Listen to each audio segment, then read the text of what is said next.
Season's greetings, part 3. Welcome to As Sarah Turns yet again. Memoirs and aspirations and all the messy shit that happens in between. And today's no different for you and I both, I'm sure. It's the final countdown to Christmas. And it's the last hustle and bustle. And I said, if not now, then when? I have people I said I was going to bake for. We're striving the path to our sovereign Christmas, meaning the Christmas that we're creating, not that we're spending it alone.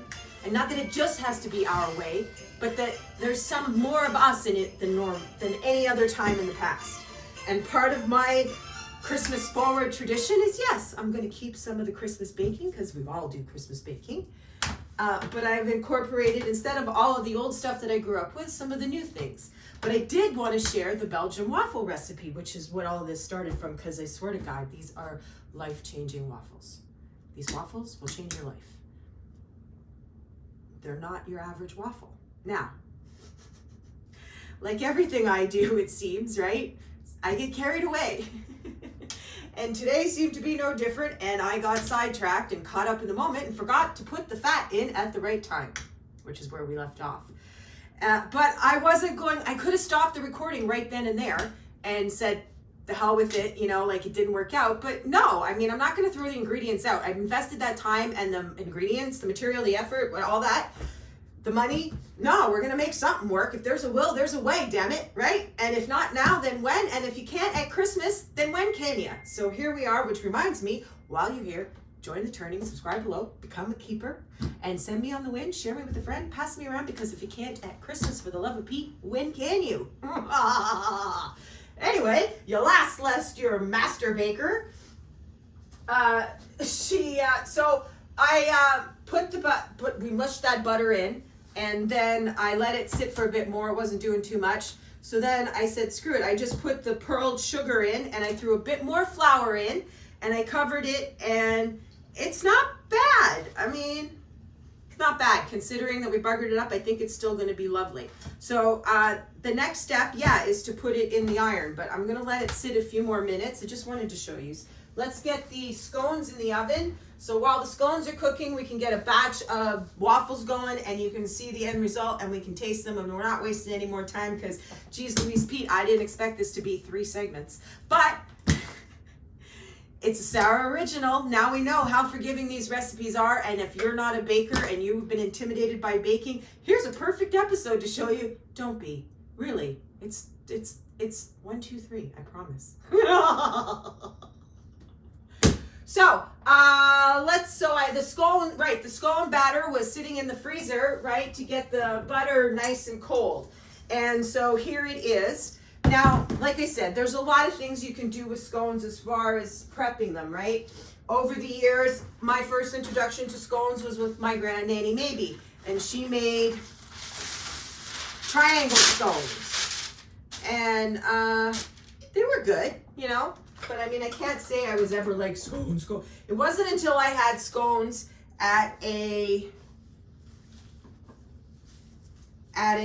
from a bakery, Owl's Head Bakery in Mansonville, back in Quebec, on the way to Owl's Head the ski mountain.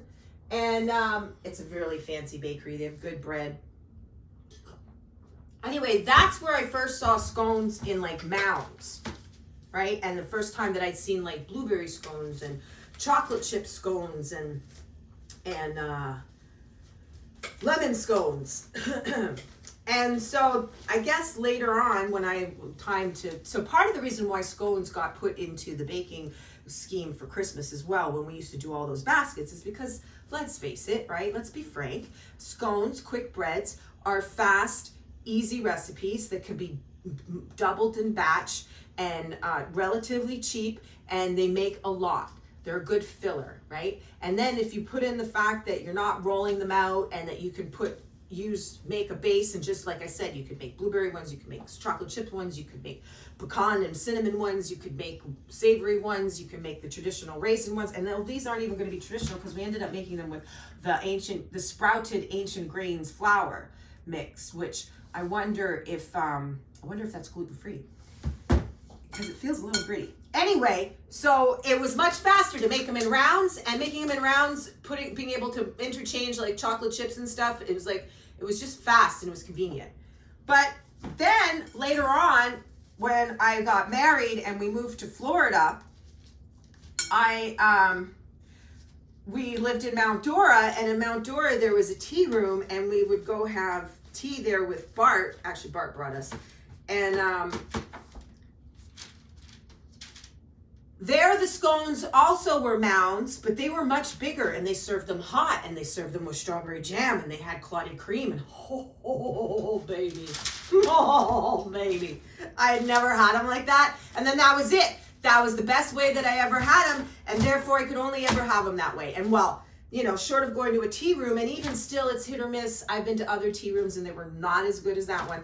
But I said, well, there's no reason why I can't do it at home. There's no reason why, even if I wanted to, I could make the clotted cream, though you can buy it at specialty places, or Devonshire cream. And even if you don't have the cream, really nice butter will do in a pinch. Anyway, so then I started making scones, and I guess it all happened when I lived in a travel trailer, right? And I had like a fraction of the space to work in. I mean, it's a 30-foot travel trailer, like tag behind with one slide. So like, it wasn't big, you know, there wasn't a lot of counter space to be rolling shit out. And I think that's where it started, but I remember doing it more so ever than in the farmhouse. Anyways, this is what my technique is, because again, I'm 1, 2, 3. I don't like mess. I don't like extra steps. I don't like extra dish. Now, first of all, parchment paper, essential, right? Because now it's not going to stick and you don't have to wash the pan. Second, you could roll it out with a rolling pin. I used to do that too. I used to have a marble rolling pin, and that was ideal because it was extra weighted, but I dropped it on a cement floor and it cracked into 3 pieces. And then my Victor was supposed to grind it out and make it into candle holders in an ashtray for me, but that still hasn't happened, and that was a year ago. Anyway, so I do have a rolling pin.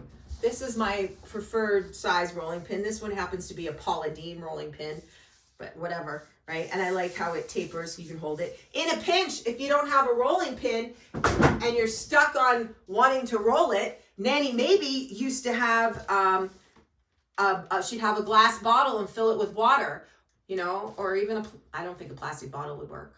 Anyway, so what I started doing, I get it into a mound so that it's somewhat even, as you see, and I place it on it's on a cookie sheet, and I place it on the parchment paper. And then I take another piece of parchment paper. Ooh, it's slippy. A little wasteful. I put it on top. Now, when I had my cast iron skillets, or you know that iron bacon press, it's just a flat piece of round iron about that thick, and it has a handle on it. It's supposed to it's the weight to keep the bacon down. That would work too. I have one somewhere, but whatever, it's packed away. And I like the cast iron frying pan because it's heavy, but I don't have one handy. And so in a pinch, you can take a frying pan and stick it on top of it. Now I'm gonna need some leverage because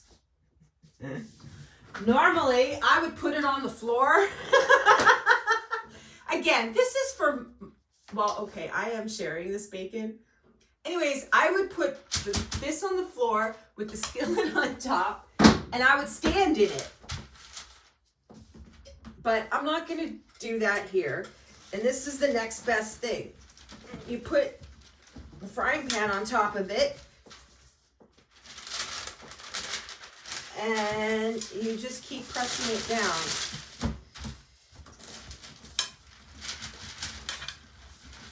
And you want to try and get it as even as you can, so you'll have to check. Yeah.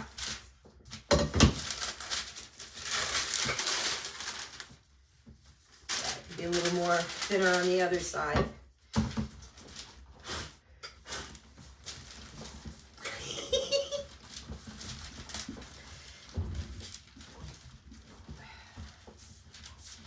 And part of the reason why I like to do this too is just because I feel it's even. It's a better distribution to keep the thickness of the dough.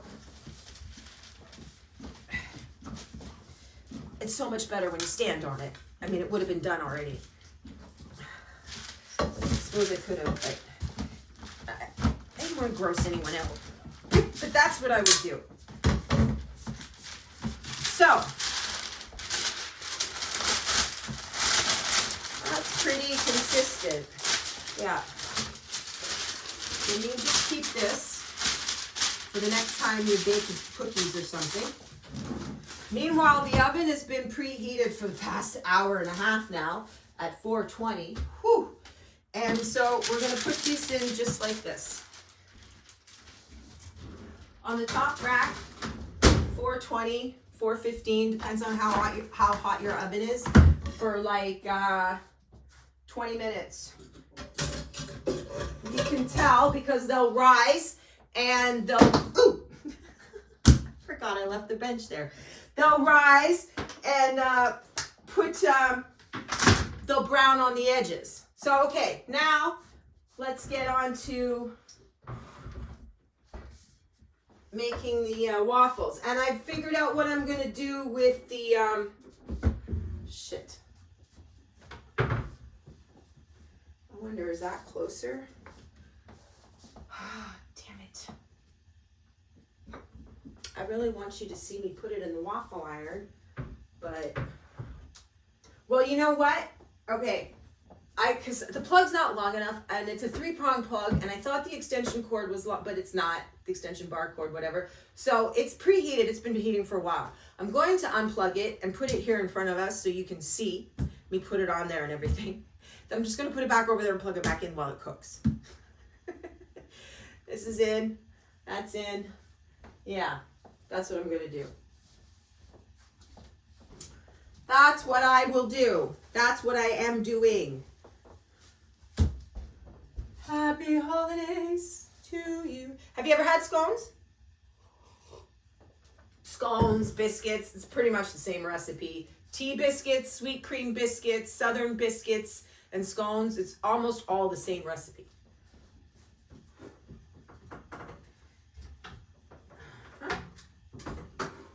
So this is just a plain Proctor Silex, no frills, like it was my mother's waffle iron. And I have since done some research, and apparently there are waffle irons specific for Belgian waffle recipes that apparently don't, I guess it's a better distribution of the heat because they don't cook the sugar as much, and, oh, it's going to be buttery. And, they're deeper pockets, but these are pretty deep. I was going to, now, and I only put one bag, so when I put this pearled sugar in, but I only put one bag because when I make one recipe and it calls for a full bag and I put the full bag in, it's too much sugar. Like there's always some wasted that doesn't all get used. So this time, even though I doubled the recipe, I didn't double the amount of sugar. And so the dough is a bit wetter than it normally is because of the fact that I put the fat in at the last minute.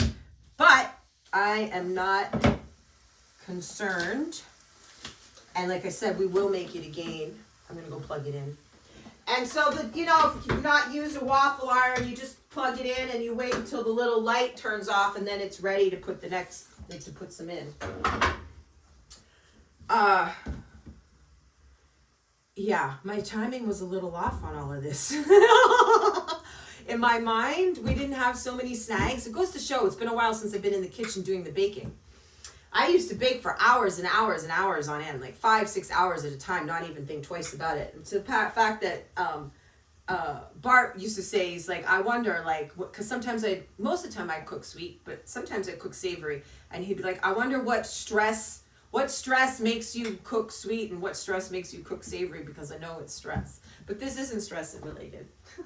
I just want, well, kind of, if not now, then when. I guess we had that going because of, Christmas is right around the corner. Everyone's got that thing. And I did promise some Belgian waffles to someone a month ago when I would see them for Christmas, and that's going to be tomorrow. Though it was supposed to be at 9 o'clock in the morning, but now I have to go get the tires changed on Victor's car at 9 o'clock in the morning, so I pushed that till like 4 o'clock in the afternoon, so I didn't have to worry about being rushed. I hate being rushed. Busy sidewalks, just in holiday cheer. La la la la la la la la. And you might say, well, how do you know when the waffle's ready? Well, it puffs up and it gets brown. And I imagine if you have a really fancy one or a more modern one, the little light indicator might actually be in sync with the cooking revolution. I'm sorry, it's been over a month and I still have all this frog in my throat. Oh, and so the scones will go in for, like I said, 15, 20 minutes. And the same deal, they'll rise and they'll turn brown around the edges. But I've never made them with this flour. This flour is somewhat resemblant of a whole wheat flour, it seems. So we might not see a browning on the edges. But again, form follows function, right? All of this is irrelevant as long as it tastes good, or tastes the way it's supposed to.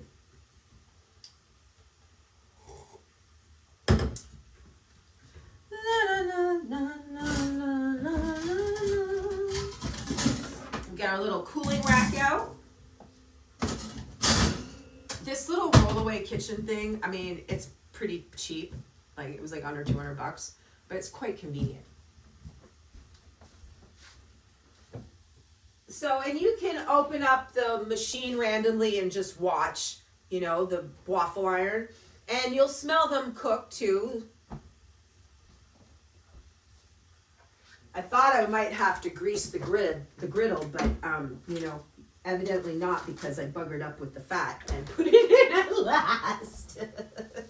I'm curious to see how the texture of the waffle is going to turn out. We will check together for sure. Oh, while I think about it, remember I was telling you about clotted cream. So English clotted cream, you can get this at some specialty stores in the yogurt dairy counter. And there's Devonshire cream, and that has a blue label. They're both good.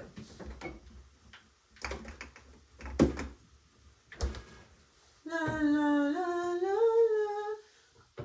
Yeah, I think that, I don't know. Oh, so we'll see, because normally, like I said, when I put in the full amount of sugar in one batch that it calls for, there's always pearls that are left in the bottom of the bowl, and there's pearls that get stuck in the griddle. Like, they're, like, far as I look at them as wasted pearled sugar, and that bloody sugar is not easy to get. Like, I mean, you got to order it. It's not just on the counter beside the regular white sugar, you know.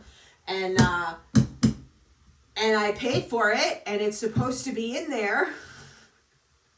So doubling the recipe of batter and only putting the amount of sugar for one batch on visual inspection seems to be the route to go. On taste, palate, we'll see, right? And as you can tell, I don't really pay attention to much of the timeline.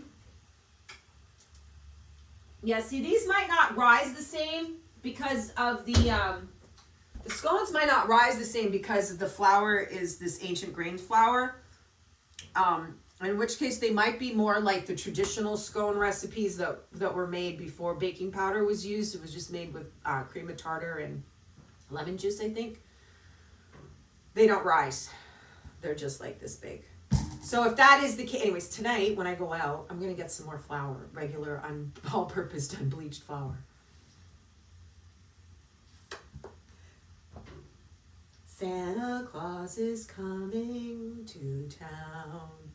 He sees you when you're sleeping. He knows when you're awake. He knows if you've been bad or good, so be good for goodness sake.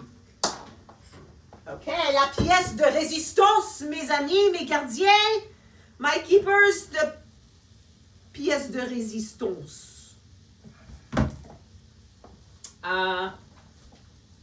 We have a pair of tongs here. I had two pairs like this. These are my tongs from Korea. But you know what? This is going to be messy. You know what we're going to do? Yep, yep. Yep, yep. You just lift it up. Whew. And there we are. I don't know, maybe we should put more sugar in. I don't know. I'm gonna go through like a shit ton of gloves because I can't wash my hands like 5-6 times in a row because my skin is so sensitive and the weather outside's cold and it just gets like sandpaper. It's not worth it. It's not worth it. You know what I mean, jelly bean? Whoosh over. Okay, so I'll put a bit more batter. And then that's the thing too, it never seems to matter how much I put in. It never fully covers the griddle. There we go. Push it down.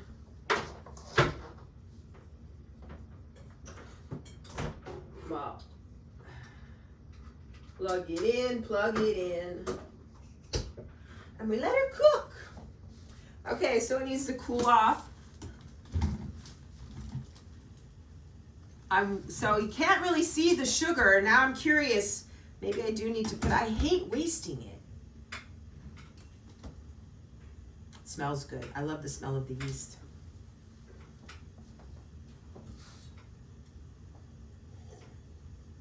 What are you doing tonight on the longest night of the year? It's the solstice, the winter solstice. What are you doing? I have to go out yet.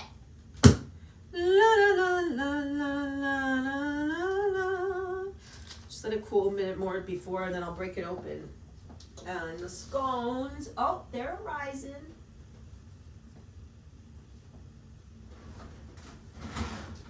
Little.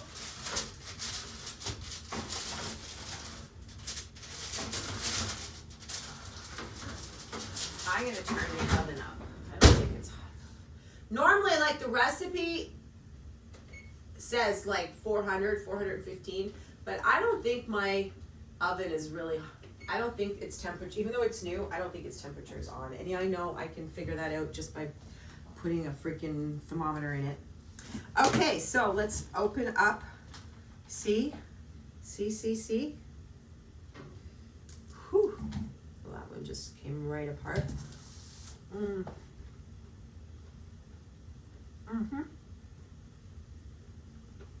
Not bad, not exact, because I know what they normally taste like, but that's pretty good. But you see how fluffy it is? It's not dry and cardboard like a regular bloody waffle. And it's like soft and gooey on the inside, and it's caramelized, crunchy sugar on the outside. Oh. I knew not to throw it out. Oh my goodness, I love these. This is another reason why I don't make them, because I like them too much. I mean, they're even good cold. They're really good like this.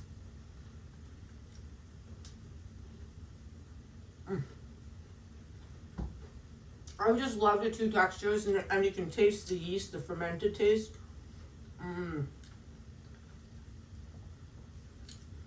Oh my God, yes.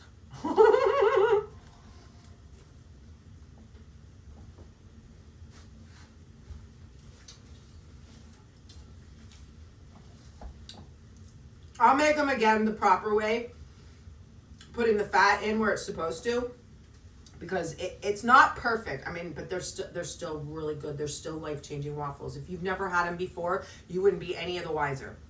Your life would still be changed for having tasted these.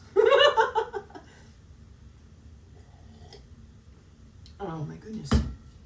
And you know when something's like just so yummy, you can't like eat it fast enough?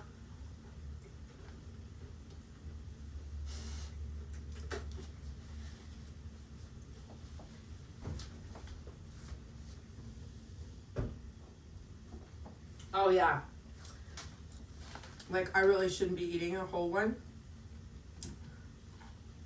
But that's another thing. Your mom As you cook or bake, whatever, don't touch it like you're carving the turkey. Like, she used to hate it when my dad come in and like pick a piece of the meat off the platter while she's carving. Or like pick at the skin while it's cooking. She hated that. Bob, get out of there. Look at that. Or like, you know, just as soon as you bake something, like someone's eating it right out of the, you gotta let it cool. And okay, you gotta let it cool to a certain degree. Like, yeah, cookie. If you pick it right up right away, it'll fall apart. But what, 10 minutes, you've missed that ooziness where it comes out of the oven that you only ever get once. After that 5-minute window, that cookie is the same for the rest of the life of that cookie. You know? Whether you eat it today or you eat it 3 days from now. Oh my God, it's so good. Look at that. Look at that. Mmm.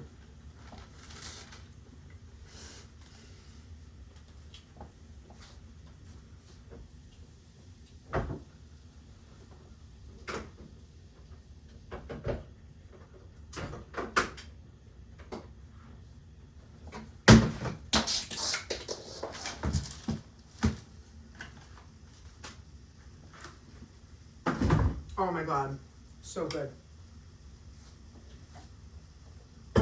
So good. I don't know, can you see this? La la la, the buttery goodness. Ooh, ooh. Look at that. Yeah, baby. La la la la la la. Keep the heat in. Oh, and they're a bitch to clean, you know. But what I did today was I held it on its side in the sink, and I ran the hot water through the sprayer on the nozzle, and I used a toothbrush to scrub in between. It worked pretty good. Okay, I guess we're gonna try a bit more still. Like, it's supposed to make like 12 waffles one batch, and it makes me wonder if when they say, well, that was messy. Yeah, when they say 12 waffles, do they mean that just a rectangle is a waffle or the whole thing is a waffle? Like, it's Belgium, right? Like, they're European. Maybe to them, just a triangle is a waffle. Whereas here in the States, North America, the whole thing's the waffle. Like, does that count as 1 or that count as 4? And when I make the recipe, it seems to me that that counts as 4.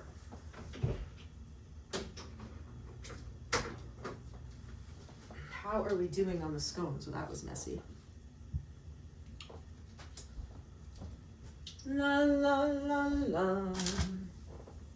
So when you make the scones with the white bleached, unbleached flour, or bleached whatever it is, the all-purpose flour, it's a lot easier to just figure out when they're ready if you've not paid attention to the timing. And the good thing about this Belgian waffle recipe with the yeast in it is that tomorrow, even cold, they're still going to be gooey and moist and yummy. Whereas the regular waffle that we grew up with and that you get at like the Holiday Inn, or even at these places that you go and have your breakfast that's supposed to be gourmet, a regular waffle, and 5 minutes after they put it on the bloody plate and put it in front of you, it's cardboard. The texture's like cardboard. I don't want cardboard to eat, thank you.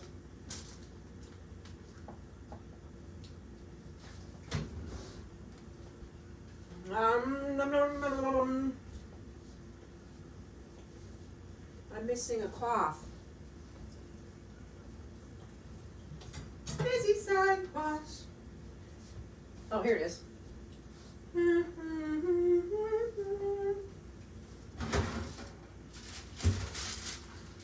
So, and when it starts to crack on the top, that's also an indicator that it's almost ready. So another 3 minutes on the scone and I'll take it out. And then we're going to cut it up. And this is what I use to cut it up. And I cut it like, or actually, sorry, this is what I use when they're square. Correction. Collection. I use see if I can find it. It's a pizza cutter. That's what I use.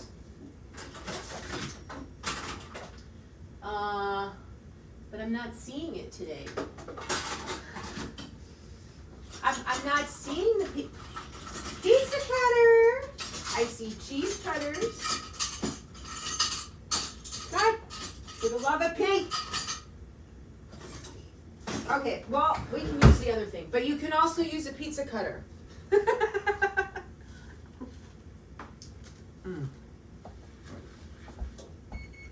That is good.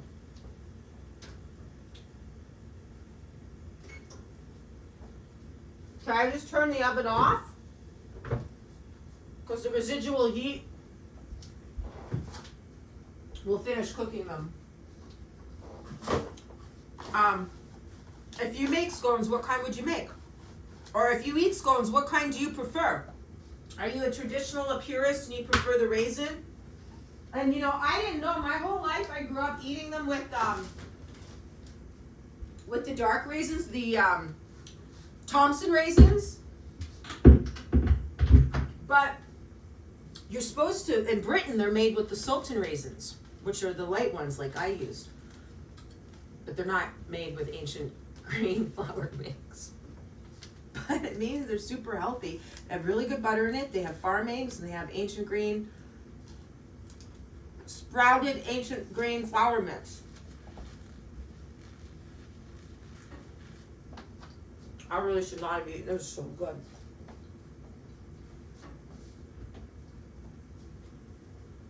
So good.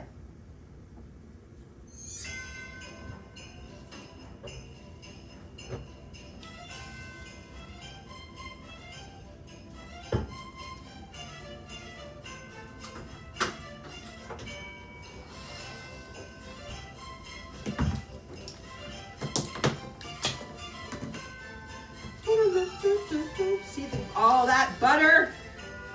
Whoa, baby. Look at that.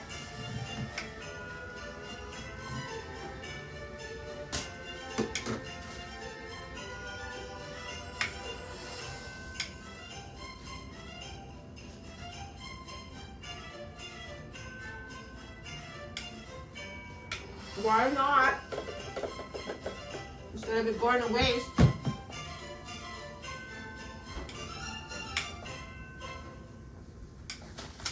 I think that is going to be yummier. Yummier. Yummier. What do you think? Are you enjoying your cooking lesson at Sarah's Christmas Kitchen Corner? Have you subscribed? Did you join the turning? Are you a keeper? Did you know we're up to 119 keepers now? 119 keepers have joined the turning of As Sarah Turns. Are you one of them? Do you want to be one of them? I'd love it if you were one of them and you aren't one of them and you want to be one of them and be one of them. Because if you can't now, at Christmas, for the love of Pete, then when can you?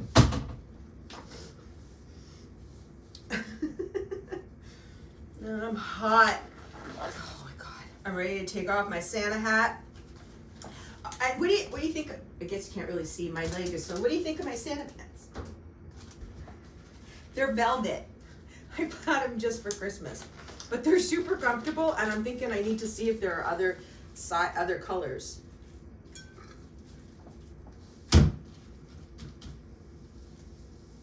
Yeah, baby. Okay, I think the scones are ready to come out, and then we will sign off. To continue tomorrow because, well, that's what we do here at As Sarah Turns. Your life is every day. Every day, whether you like it or not, your life is happening. So are you going to be a part of it and carve your way to sovereignty? Or are you just going to plod along and wander aimlessly, right? That's the question of the day. Okay, let's take these scones out. La, la, la. Oh, they're a little crispy. Plus, like I said, the flour is more like whole wheat flour. push it over. These are so pretty. Don't you want to have some? Oh, motherfucker! Goddamn cunt! Pardon my language. Fuck! Oh, I'm gonna pay for that. Woo! Baby! Oh, can one more thing go today? Fine, just my thumb is just fucking rehealing from that last big, I can't remember what it was I picked up. Oh, you bitch, bitch, bitch. I hate having burns on my fingers. Cuts on my fingers. Oh, Nelly. Oh, I don't know if I caught it in time. Oh, okay, the show has to go on. Enough for the moaning and groaning. God damn it, Sarah. Well, welcome to Ask Sarah Turns, where you never know what's going to happen, and it's the my aspirations and memoirs and all the shit that happens in between, and today's no different. Now, the upside is that I do know where the ozonol is. I don't know if you know what ozonol is, but Nanny Maybe always had ozonol, and whenever there was a burn, we put ozonol on it. Okay, so since I can't find the pizza cutter, we're just going to cut this like this. I think we should Google and see if sprouted ancient grain flour mix is considered gluten-free. Well, you know what? It probably, if I look a little more on the label, it probably tells me that. Whew. Now see how easy this was? Oh, we got another one right here. And one more. Ooh. Okay. Oh, I feel it. Damn it. Okay. Well, we can take one of these and see there's extra butter on it, and we can do this.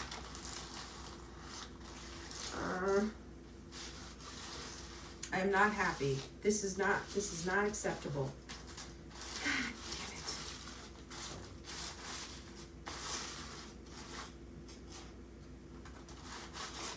So, right, we just brush them with a little bit of butter. If you have one of those silicone brushes and some, or you just want to put a pat of butter on it and let it melt, you could do that too. Oh my goodness. Happy holidays to you.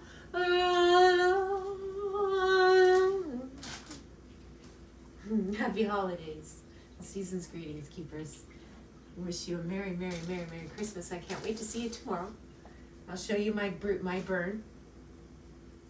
And I'm so excited to hear about if you decide to try the Belgian waffle recipe. They really will change your life. And try not to burn yourself. And more importantly, remember, right, if you can't at Christmas, then when can you? Why? Because, well, we got dreams to execute. Yes, we do. That's it. Season's greetings.